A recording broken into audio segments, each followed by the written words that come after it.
अरे देवा,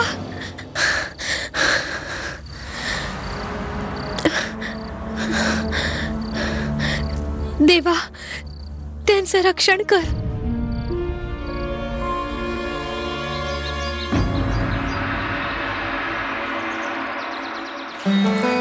अगं नीट लाव ग, सगळीकडे लाव. आजी साहेब, हे उठणं आणखीन किती वेळ लावलं जाणार आहे? जोवर आमची मनू तिच्या सासरी जात नाही तोवर. आजी साहेब, हे सगळं आम्हाला आवडतच नाही. आपण सगळ्या लोकांना सांगता की मी राणी होणार आहे, परंतु एका राणीच्या हातात तर तलवार असायला हवी. काय? हो आजी साहेब, आपण पाहिलत ना, हे फिरंगी ज्या प्रकारे आमच्या आजोबांच्या समोर झुकतात ना, त्याच प्रकारे माझ्या समोर पण झुकण्यासाठी विवश झाले होते. नाही नाही बाळा, हे तीर तलवार तर राजे लोकांना शोभून दिसतात, पण राणी होणारेस ना तू. आजी साहेब, रात्री ना मी एक स्वप्न पाहिलं होतं. काय? हो आजी साहेब, मी पाहिलं की झाशी नरेश त्यांच्या दिवाणावर बसलेत आणि त्यांच्या समोर एक नर्तकी नृत्य करत आहे. आणि तेव्हा एक मोठा असा काळा नाग त्यांच्याकडे हळूहळू सरकत होता. आणि काय? मग आजी साहेब, त्यांना मुळीच ठाऊक नव्हतं, पण मी ओरडून ओरडून त्यांना सांगायचा प्रयत्न करत होते, बाजूला व्हा, बाजूला व्हा, नाग आहे, नाग आहे. परंतु माझा आवाज त्यांच्यापर्यंत पोहोचतच नव्हता. आणि जसा तो नाग त्यांना डसायला जात होता, तेव्हा मी स्वप्नातून जागी होऊन ओरडू लागले. याचा अर्थ काय असेल आजी साहेब? काय नाही बाळा, काय नाही, सर्व शुभ होईल. आणि ऐक, मी तुला म्हणाले होते ना की झोपताना तुझा चाकू तुझ्या उशीखाली ठेवून झोप म्हणून. ठेवला होतास का तू? हो आजी साहेब, मी ठेवला होता. ठेवला होता? काही नाही ग बाळा, जेव्हा तू रात्री झोपशील तेव्हा भगवंताचं नाव घेऊन झोप, त्यामुळे वाईट स्वप्न पडणार नाहीत, समजलं? जा बाळा, तू हात पाय धु, जा.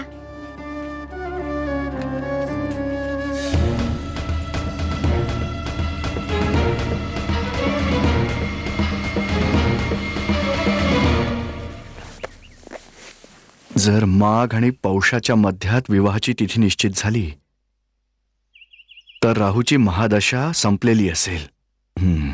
मोरोपंत, वहिनी साहेब, आपण आदेश करावा. मला बोलावून घ्यायचं आपण का कष्ट घेतले? नाही नाही, मी तर अशीच आले होते. आज्ञा करावी वहिनी साहेब. मनूने काही सांगितलं? मनूने? कशा बाबतीत? तिच्या स्वप्नाच्या बाबतीत. स्वप्न? नाही हो. तिने एक फारच भयानक स्वप्न पाहिलं आहे. तेव्हापासून मी चिंतेत आहे. कुठलं स्वप्न वहिनी साहेब?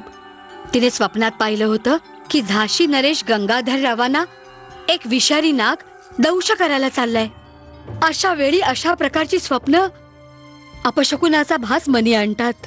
आम्हाला तर भय वाटतंय की झाशी नरेश कुठल्या विपत्तीमध्ये न येऊत. आपण सत्य बोलत आहात वहिनी साहेब. महाराज गंगाधरराव तर आधीपासूनच विपत्तीने घेरलेले आहेत. एका बाजूला फिरंगी तर आहेतच, दुसऱ्या बाजूला घरचे लोक पण त्यांना दूर सारण्यात व्यस्त आहेत.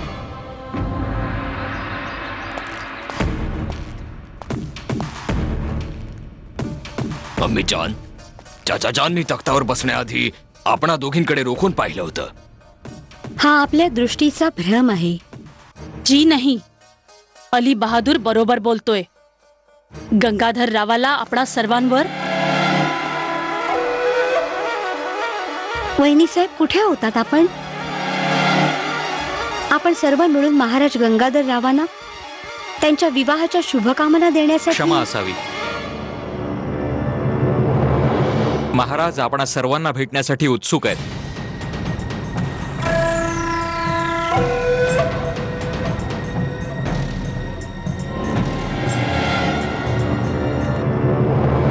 आधी आपण.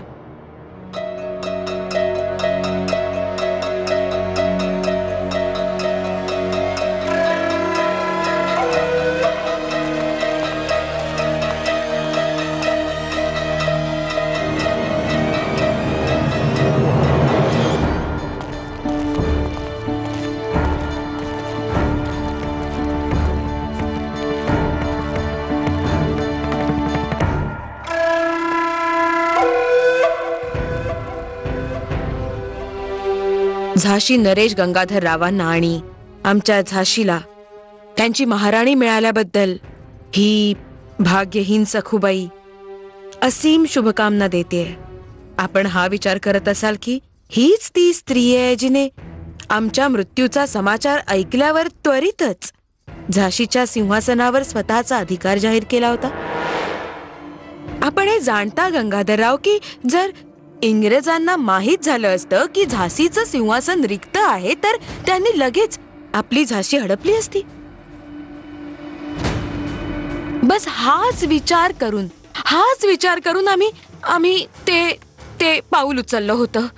तरी हे लांछन लागायचं ते लागलंच ना की पुन्हा एकदा सखूबाईने झाशीच्या सिंहासनावर अधिकार जाहीर केला. गंगाधरराव, जेव्हा आम्हाला तुमच्या विवाहाच्या प्रस्तावाचा समाचार मिळाला तेव्हा ते पसंत नाही पडलं. या संबंधांनी आम्ही खुश नव्हतो म्हणून आम्ही देवी मातेच्या मंदिरी गेलो. मातेच्या समोर आम्ही मणिकर्णिकेचं नाव घेतलं तेव्हा हे फूल हे तिच्या हारातून सरळ तिच्या चरणांवर येऊन पडलं. आता जिला देवीचा आशीर्वाद प्राप्त झालाय तिच्या पावलांनी तर आपली झाशी खुलून जाईल ना. देवी मातेचा हा आशीर्वाद स्वीकारावा गंगाधरराव. तुम्ही माझे सगळ्यात धाकले दीर आहात आणि दीर पुत्रा समान असतो गंगाधरराव. आता जर इच्छा असेल तर आम्हाला क्षमा करावी.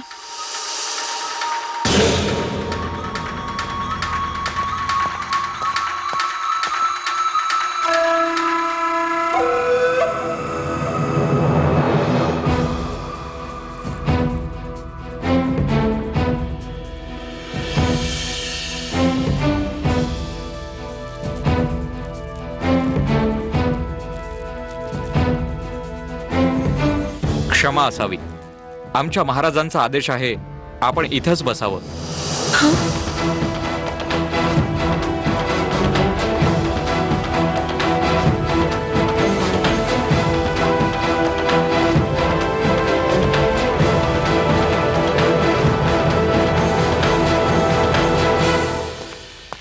महाराजांनी आपल्याला बोलवलंय.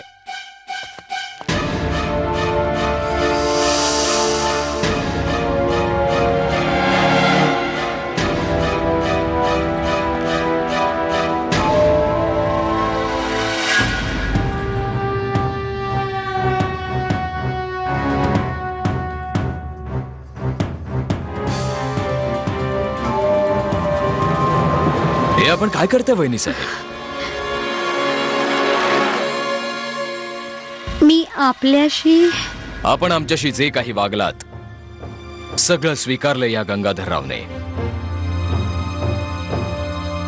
आपण मोठ्या आहात. आमच्या स्वर्गीय थोरल्या बंधूंची पत्नी आमच्या चरणांपाशी. आम्हाला आणखीन लज्जित करू नका वहिनी साहेब. कृपया उठा.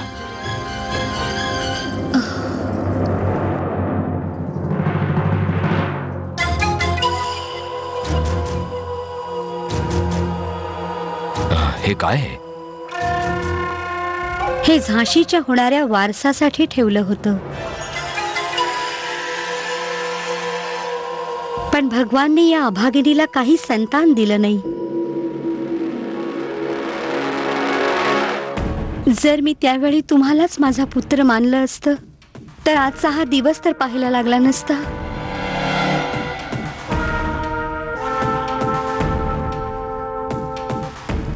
जर आपण ही तुच्छ भेट आमच्या होणाऱ्या झाशीच्या महाराणींकरता स्वीकार केलीत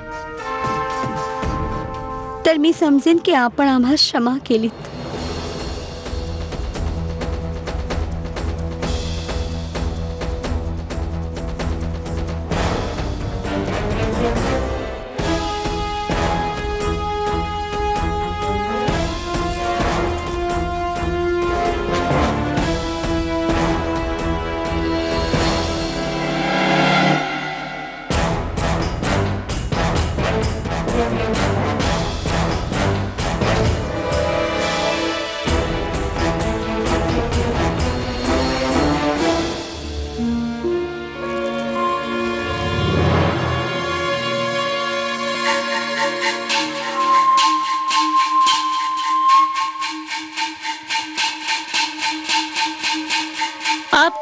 हाल है खस्ता हाली में, कुछ लकीरें है दस्ताए खाली में. आपणास दुवाच्या शिवाय और मैं दे भी क्या सकती हूँ. आपण बरंच काही दिलेलं आहे लच्छू वहिनी, आणि बरंच काही द्यायची इच्छा आहे. नाही नाही देवर हुजूर, आम्ही तर आपल्याला एक मशवरा जरूर देऊ शकतो. फरमाइये. ये रक्स त्या नजमा ती गझले काही क्षणांसाठी आपल्याला खुशी जरूर देतील, पण आपल्या जिंदगीतून बरंच काही हिरावून घेतील.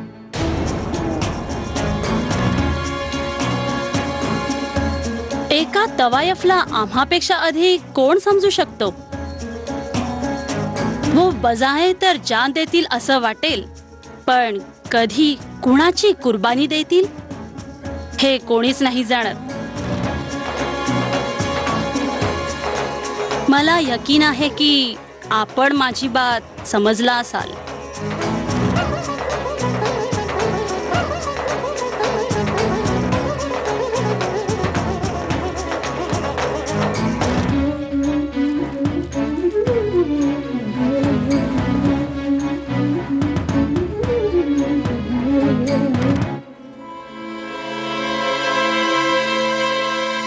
महाराज, बेगम मोतीबाईंनी हे पत्र पाठवलंय.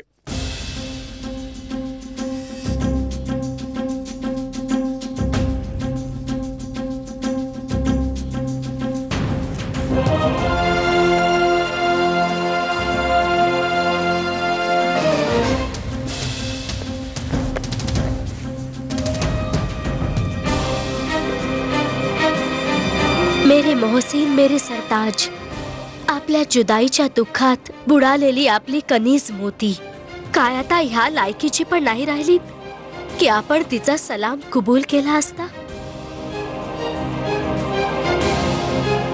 इस खत का जवाब माझ्या जिंदगीला मरणात नाहीतर माझ्या मरणाला जिंदगीत बदलू शकेल.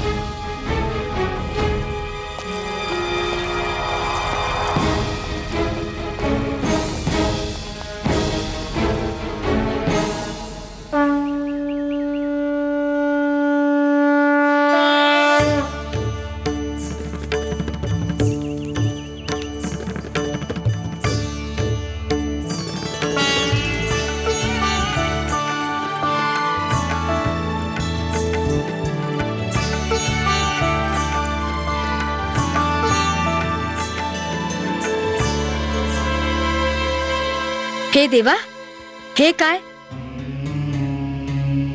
तुम्ही अजून मनूला आळता नाही का लावलात? माहितीये ना, आळता लावल्याशिवाय सत्यनारायणाच्या पूजेला नाही बसता येत. जा लवकर लावा तिला आळता, जा.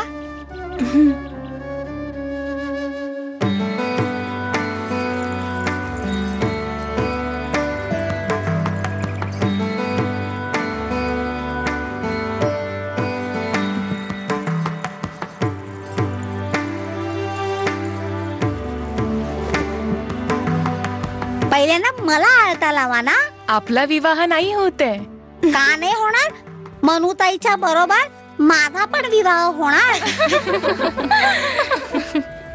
पाहिलं तुम्ही, सगळं काही आपल्या योजनेच्या अनुसार घडतंय. काय होतंय आपल्या योजनेच्या अनुसार?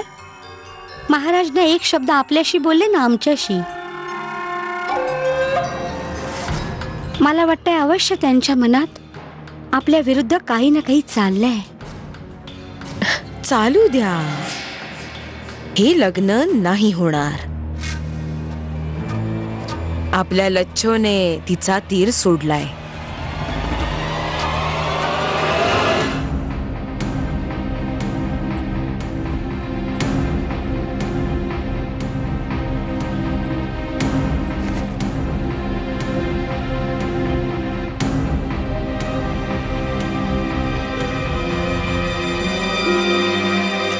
पाहिलंस तू, ही तर सुरुवात आहे. अंजाम काय होईल याचा तूच विचार कर. म्हणूनच मी जे तुला सांगतेय त्यावर अंमल कर. नाहीतर ही शादी जर झाली तर तुझी हालत आमच्यापेक्षाही बदतर होऊन जाईल. नाही नाही, त्यांना काही व्हायच्या आधी मी माझा जीव घेऊन टाकीन.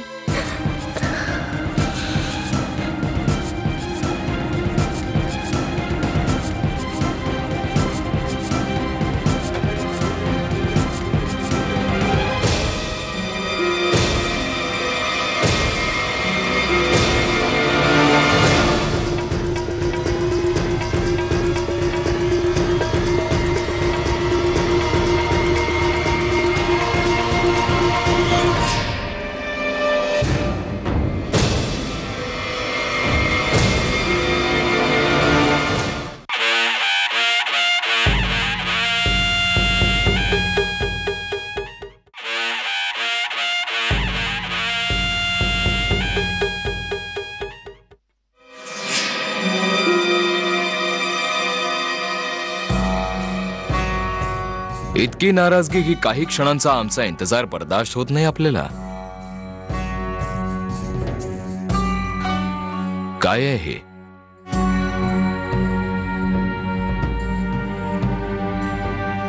आत्तापासून इतका आळता का लावला जातोय? हे सगळं आपल्या सौभाग्य रक्षणासाठी चाललंय.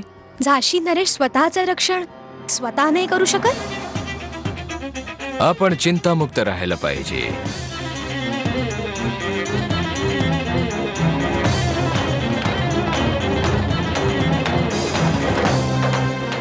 चिंता तर आमच्या भाग्यामध्ये आहे. ह्या गोष्टीची आवश्यकता आपल्यापेक्षा अधिक आम्हाला आहे.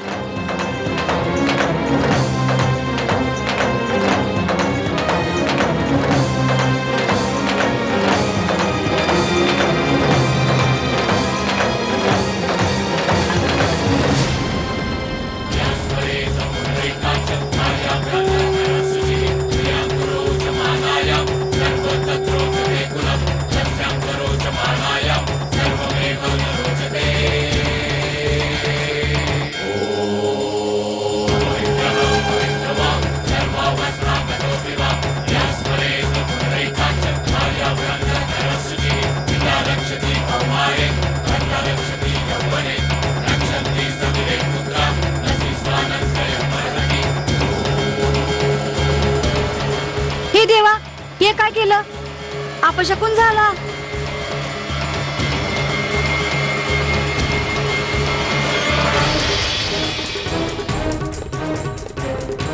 हे देवा, हे काय केलं तुम्ही? जरा लक्ष नाही दिलं तर तुम्ही सगळ्या काही ना काही अनिष्ट अवश्य करता. आजी साहेब, त्यांनी मुद्दामून नाही केलं. ते तर चुकून त्यांच्या हातून पडलं होतं. तुला नाही ठाऊक बाळा, अशा गोष्टी अपशकुनाचे संकेत असतात ग.